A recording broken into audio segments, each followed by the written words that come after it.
Welcome. Are we living in a simulation? Welcome to my channel. Today we're talking about this question, and it's a pretty wild idea, but the more that you think about it, the more it starts to make sense. And we're not talking about video games, although video games also get very close to it.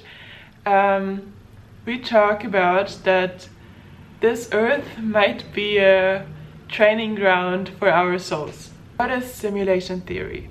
It's the idea that what we experience as reality might actually be an artificial simulation. Like, think of it as the Matrix movie. That movie was really crazy, and it covers the topic that civilizations might get advanced enough to create a simulation that other people might even not notice that they're living in the simulation. And the interesting part is that science hasn't proved this theory wrong or right. Like, there's no clear scientific evidence against it or for it.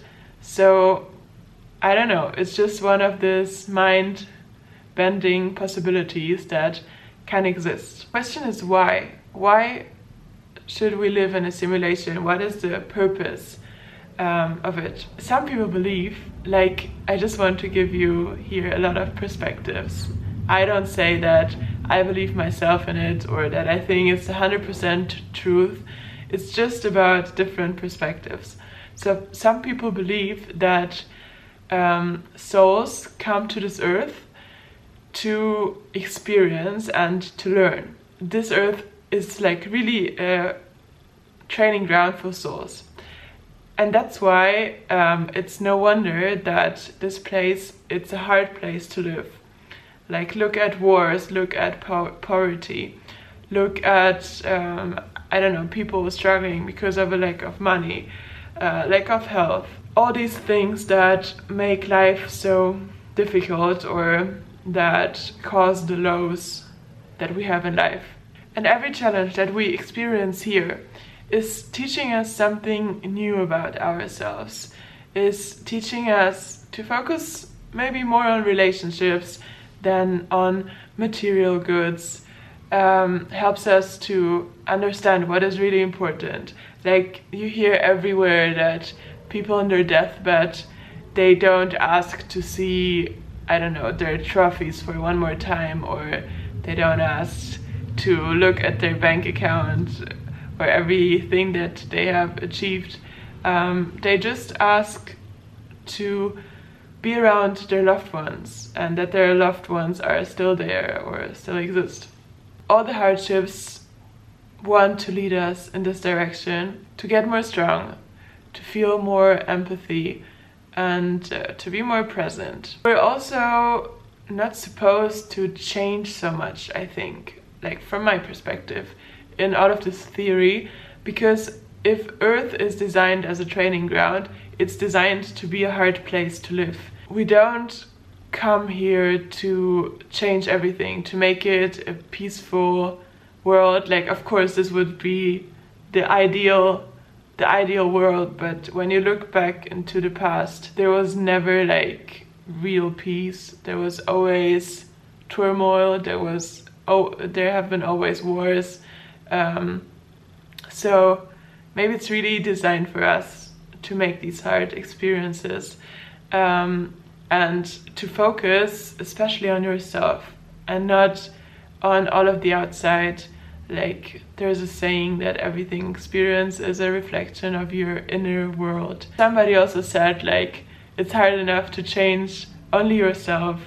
Why do you start with changing all of the world if the most that you can do is really focus on yourself? And that's also kind of freeing. Like, we cannot fix everything, and that's okay. Maybe the goal isn't to change the world, but only to change ourselves and to grow and learn from every single situation that you face. And that's why also to be grateful for the most hard situations, because this is where you grow the most. And also from a spiritual perspective, the simulation theory makes sense. When you look at Buddhism and the belief into reincarnation, or it's not a belief. For them, it's reality. It's not like a belief, a thought in their head. It's reality that souls come for certain amount of lives to Earth, or I don't know, to other planets, to learn something and to work on their karma, maybe to equalize bad karma. And yeah, also from this perspective, it makes sense that our life, it's not being born and then dying and then that's all. That's all, there's nothing more to it.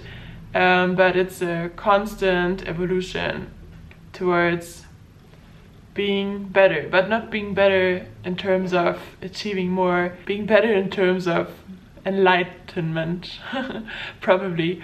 And yes, feeling peaceful and less reactive.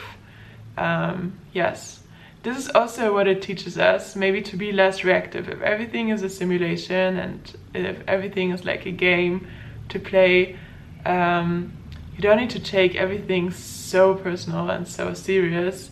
Like even the human that you are now in this simulation, you don't need to take his character traits as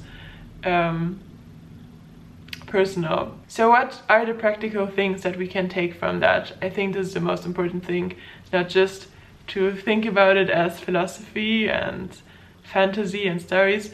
What are the practical things? Because if there's nothing practical to take out of it, so thinking about it, I don't know, it's just like reading a story. We can stop trying so hard to fix everything around us, to fix the people around us, to fix the situations around us. Of course we can make the world a better place, but we don't have to carry the weight of solving everything around us, and if not, then we failed. Like it's not our job.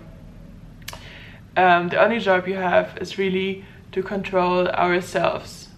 Like how do we react to tough situations? How do we like treat other people? And yes, use them to become a better version of ourselves, maybe a less reactive ones, not somebody that is like, oh, positive thinking, I am positive every day. Like also that's nice, but I think to be less reactive means also to be more neutral and like not surfing all of the crazy waves of news and I don't know, events that happen in life. Like just to have your inner peace more present and like consciously feeling it.